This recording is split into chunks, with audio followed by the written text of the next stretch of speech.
Fala pessoal, tudo bem com vocês? Eu sou a doutora Bianca e hoje a gente vai conversar um pouquinho sobre intercorrências que podem ocorrer após a cirurgia de protocolo. É uma coisa que já tinham me perguntado e aí eu resolvi fazer um vídeo juntando todas elas para que vocês possam entender melhor aí a situação. Se você pretende passar por protocolo, esse vídeo é interessante porque você vai entender que se essas coisas acontecerem, elas são fáceis de serem resolvidas, né? Vou tentar explicar o porquê que isso ocorre e com isso, com certeza, você vai ficar mais tranquilo para o seu procedimento, tá certo? Se você ainda não se inscreveu no nosso canal, se inscreva, poxa vida. Aperta o sininho lá para receber notificações de novos vídeos e curta esse vídeo se você já gostou desse tema. Compartilha ele com amigos, se você tem amigos que vai realizar esse tratamento, ok? Bom, gente, o tratamento de implantes, ele é um tratamento muito seguro, muito tranquilo, desde que ele seja bem planejado e principalmente avaliado, né, anteriormente, né, para o seu caso, mas ele tem que ser bem organizado, bem planejado para que você não tenha nenhum tipo de intercorrência. Mesmo quando ele é planejado, devido a algumas alterações que a pessoa já tem da saúde, podem ocorrer essas pequenas intercorrências. E é justamente sobre elas que a gente vai conversar hoje, tá? A principal, assim, que mais assusta os pacientes, que é super tranquila de ser resolvida, é o hematoma pós-operatório, tá? O que é o hematoma? O hematoma é quando você dá um trauma em algum tecido, né? Por exemplo, a gente quando bate a canela em algum lugar, dá aquele trauma, você tem um trauma ali na região. E há um rompimento de vasos, então vasos sanguíneos, pequenos vasos sanguíneos são rompidos devido àquela batida e aí espalha-se sangue ali naquela região, tá? Por que isso acontece quando a pessoa faz o protocolo, né? Pode acontecer quando a pessoa faz o protocolo. Quando a gente vai fazer o protocolo, a gente precisa expor a parte óssea para conseguir colocar aqueles implantes. Nessa exposição, você pode ter então o descolamento do tecido e aí você tem o rompimento desses vasos, tá? Claro que falando assim, gente, é uma coisa que você vai fazer sobre anestesia local, você não vai sentir absolutamente nada, nem na hora, no momento da cirurgia e possivelmente nem depois, passadas as medicações que o paciente precisa, tá? Mas por que acontece esse hematoma? Justamente por causa do rompimento desses vasos. E pacientes que têm a pele um pouquinho mais clara, normalmente aparece mais, tá? Então, se isso aparecer, gente, apenas romper um vasinho na hora que estava fazendo descolamento de tecido, basta você usar uma pomada do tipo iridoide, que ela vai ter uma remissão mais rápida, tá? Normalmente o próprio organismo faz a remissão sozinho, ou seja, ele mesmo vai reabsorvendo aquele sanguinho que ficou ali espalhado no tecido e resolve-se por si só. Mas se você quiser acelerar o processo, né, de repente você fez e ficou roxo, né, ficou um pouquinho arroxeado as regiões onde você fez o implante, basta usar uma pomada do tipo iridoide aí que vai resolver o seu problema em poucos dias, tá? Algumas coisas podem fazer com que haja uma facilidade de aparecer esses hematomas, como por exemplo, fragilidade capilar. O paciente já tem algum problema, né, de origem vascular, em que os vasos deles já são mais sensíveis. Como que a gente sabe isso? Tem alguns testes de sangue, né, que a gente pede, como por exemplo a prova do Lasco, a gente pode ver como que é aí o processo de vascularização desse paciente, se há aparecimento, né, de manchas, né, hematomas após a feitura do prova do Lasco. Tem gente, que vai tirar sangue só de botar o manguito para poder evidenciar as artérias, né, as veias, você já fica roxo. Então isso é um sinal de fragilidade capilar e é um sinal de que esta pessoa tem uma maior propensão a aparecer esses hematomas do que outras. Esses hematomas quer dizer que deu alguma coisa errada? Quer dizer que o dentista foi muito bruto, ele fez alguma coisa errada? Não, porque isso pode acontecer durante o procedimento, é um procedimento cirúrgico, gente. Você já viu uma cirurgia de nariz? Quando a pessoa vai fazer um tratamento em que ela vai reposicionar, ela tem desvio de septo e tal, o rosto da pessoa fica roxo. Por quê? Porque essa região é muito vascularizada. Então você pode ter então o rompimento, né, de alguns vasos nessa região e aí aparece o hematoma. Se a pessoa fizer o uso da pomada, fizer o uso aí certinho das orientações que o médico for passar para ela, há remissão total daquele hematoma e segue a vida sem problema nenhum, tá? Então essas são uma das intercorrências que podem assustar um pouco as pessoas, mas que é bem tranquila de resolver. Outra intercorrência também que pode acontecer é a tal da parestesia temporária. O que é parestesia temporária? É uma sensação de dormência na região do queixo, nessa região aqui do mento, principalmente nos implantes inferiores. E se for, por exemplo, implantes zigomáticos, implantes superiores, uma sensação de dormência na região aqui da bochecha, tá? Por que ela ocorre? Também, devido ao descolamento do tecido, a gente precisa chegar no osso, né, gente? O implante é colocado no osso. A gente precisa chegar nessa região para colocar esses implantes com maior assertividade. Quando você descola o tecido, rompe-se pequenos nervinhos também, tá? São as inervações acessórias que vão ramificar essas regiões aqui do rosto, ok? Muitas vezes também pode acontecer de você dar um pequeno rompimento num nervo, que a gente chama aqui, né, o infraorbitário, em que você tem uma leve dormência na região do lábio e da face. Isso pode acontecer porque você precisa chegar, você passa por ele para poder chegar no zigomático, né? Então, essa dormência ela pode ocorrer. Ela é definitiva? Nunca mais o meu rosto vai voltar ao normal? Não, gente. Normalmente há remissão também em torno aí de 15 a 60 dias. A gente normalmente passa medicação também para o paciente para poder voltar, né, essa sensibilidade, tá? A gente consegue controlar ali. Você não vai ter uma parestesia que vai ficar permanente. A gente normalmente passa medicação para o paciente em pouco tempo aí, em torno desse período que eu falei de 15 a 60 dias, vai depender muito da recuperação desse paciente, né, da cicatrização dele, do processo de cicatrização, volta ao normal tranquilamente. Acontece quando? A gente normalmente faz cirurgias em cima, superiores, o zigomático, porque o zigomático você precisa de um afastamento maior da face para poder conseguir chegar naquela região. E no inferior, quando você precisa, por exemplo, fazer desgaste ósseo, né? Porque o paciente, para que a prótese fique com um tamanho adequado, né? Para que não fique aparecendo gengiva acima da região ali dos dentes, fique feio, antiestético, às vezes precisa fazer um desgaste mesmo, um aplanamento daquela região, para você conseguir colocar os implantes de uma forma mais adequada. Esse aplanamento, você precisa descolar mais o tecido para que não machuque aquele tecido, né? E nesse descolamento pode ser que você tenha um pouquinho dessa parestesia. Ela passa também normalmente, sem problema nenhum, porque não houve lesão no nervo, né? Você não teve um lesionamento ali do NAI, do nervo alveolar inferior. O que a gente faz normalmente? A gente passa medicações que vão fazer a ativação neural daquela região, né, que vão ajudar a formar de novo a bainha de mielina, para caso ela tenha sido rompida. E em pouco tempo, em tempo de cicatrização, você tem aí a volta normal da sensibilidade. Eu sempre comparo, né, as mulheres que já tiveram filhos por cesárea, eu sempre comparo ao corte que foi feito para você poder ter o seu bebê.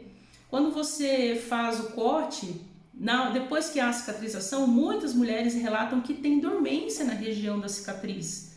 É mais ou menos o mesmo processo, gente. Para poder chegar no neném, para poder tirar o neném da barriga, você teve que descolar tecido. Então há um rompimento de alguns nervinhos lá. E aí, quando você volta todo o tecido para a posição, fica meio dormente mesmo.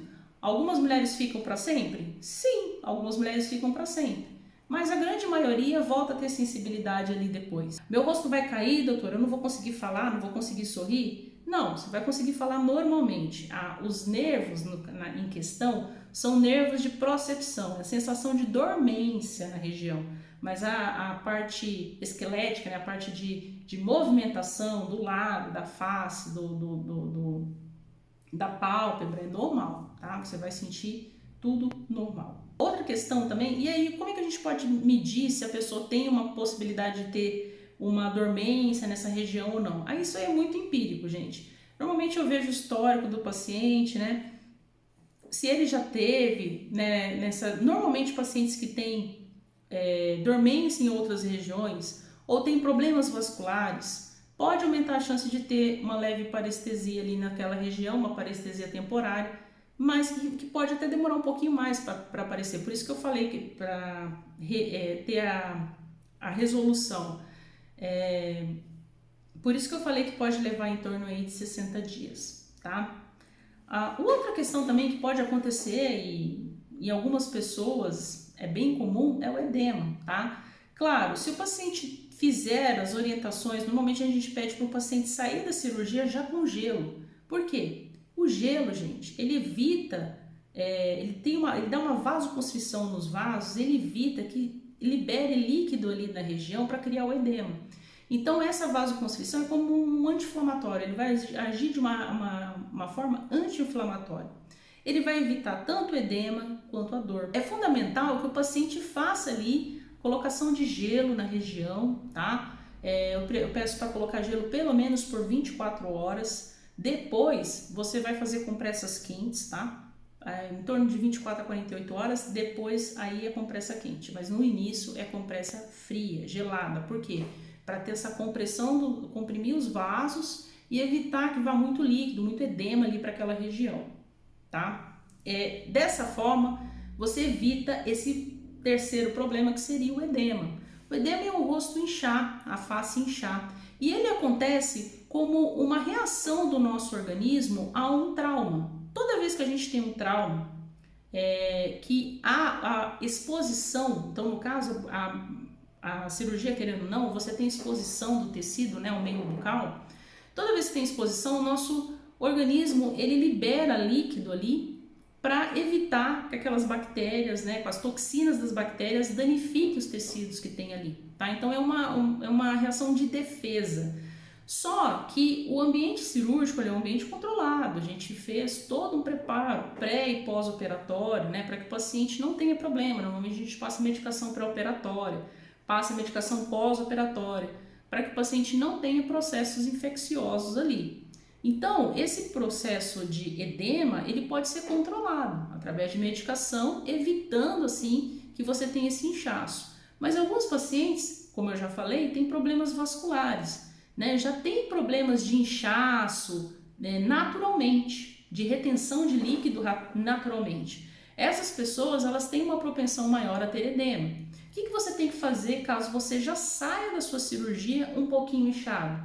Muito gelo, tomar a medicação anti-inflamatória que o doutor vai passar, né, em questão, para que você possa então ter a diminuição da formação desse edema. Bianca, mas não teve jeito, eu inchei bastante. Perfeito, então não tem problema, gente. Inchou muito.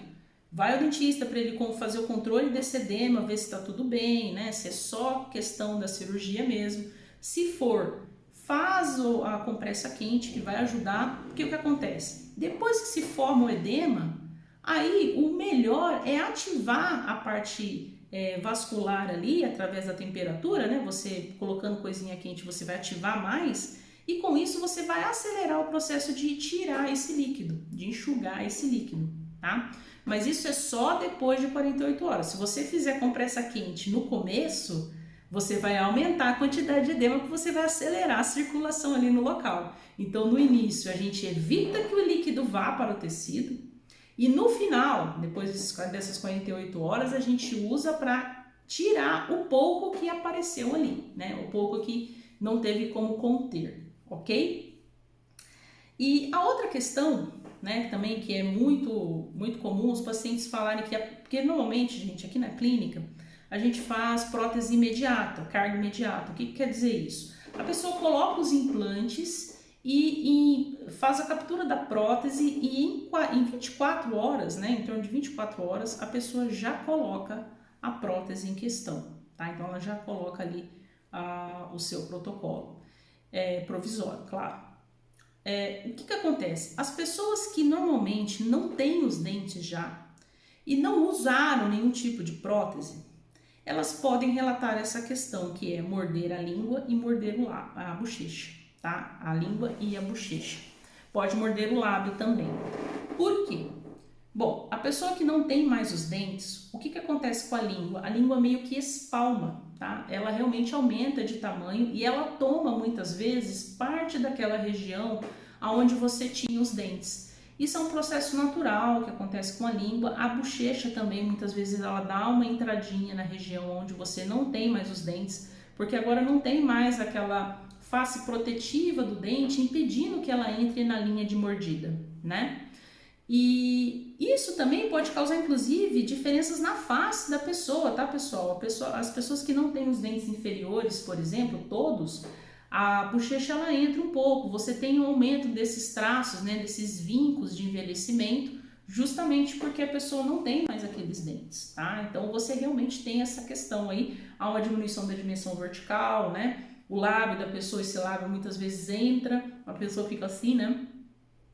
Como se não tivesse mais lábio, porque realmente não tem mais o suporte dos dentes para aquele lábio, tá? Então tem toda essa questão. Aí você vem e coloca um protocolo. O protocolo é uma coisa grande e ela vai tomar uma parte desse espaço que a língua e a bochecha tinha antes.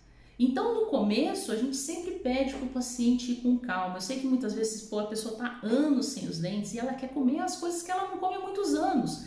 Ela quer ir numa churrascaria e comer tudo ali que ela tem vontade, né? Ir num lugar comer um pastel, comer umas coisas assim. Só que assim, gente, no começo você tem que aprender a mastigar com ela. Você não está acostumado a mastigar com a prótese. Então você vai morder a língua, vai morder o lábio. Se você vai numa churrascaria, você vai se machucar, tá? Então, inicialmente, comer coisas mais leves, mais tranquilas e prestar muita atenção na mastigação para ir tirando a língua da posição, a bochecha e conseguindo mastigar com tranquilidade. Também quando a gente perde os dentes, também tem aquela questão da procepção, né? Você perde um pouco a sensação de morder. Então você acaba mordendo mais do que deveria, porque você perde um pouco esse tato. Se você for para mastigar, você vai dar uma dentada e vai machucar a língua, tá? Isso é muito comum. Então comer devagar, com tranquilidade, prestando atenção, porque assim você vai se treinando a fazer a mastigação de forma adequada. E aí você vai poder então, depois de algumas semanas, comer de tudo, ok? Mas inicialmente tome cuidado, porque morder a bochecha, morder a língua é comum de acontecer, principalmente se você não usa nenhum tipo de prótese, tá? Se você ainda usa algum tipo de prótese, isso acontece menos, mas se você não usa nada, é bem provável que aconteça. Todas essas orientações, pessoal, eu sempre passo para o paciente de forma individualizada. O que quer dizer? A gente olha os exames do paciente, como eu mostrei, como eu expliquei para vocês. A gente conversa com o paciente, vê qual é a atual situação dele, se ele está usando prótese ou não, e faz todas essas orientações de forma específica para aquela pessoa. Então, o tratamento fica muito mais assertivo e mais tranquilo, porque ele é orientado sobre tudo aquilo que pode acontecer ou não dentro da sua cirurgia. E é feito também um planejamento reverso, onde a gente vai ver a necessidade de desgaste ou não, do tipo de implante ou não, tudo para que o paciente tenha o melhor tratamento possível e que essas intercorrências não aconteçam, ok? Bom, gente, eu espero que vocês tenham gostado desse vídeo. Se vocês gostaram, deixa um curtir, deixa um compartilhar, compartilha com seus amigos, tá? Se vocês tiverem alguma dúvida, deixa nos comentários. Conforme eu for tendo tempo, eu vou responder para vocês, ok? Um grande beijo e até o próximo vídeo, pessoal. Tchau, tchau!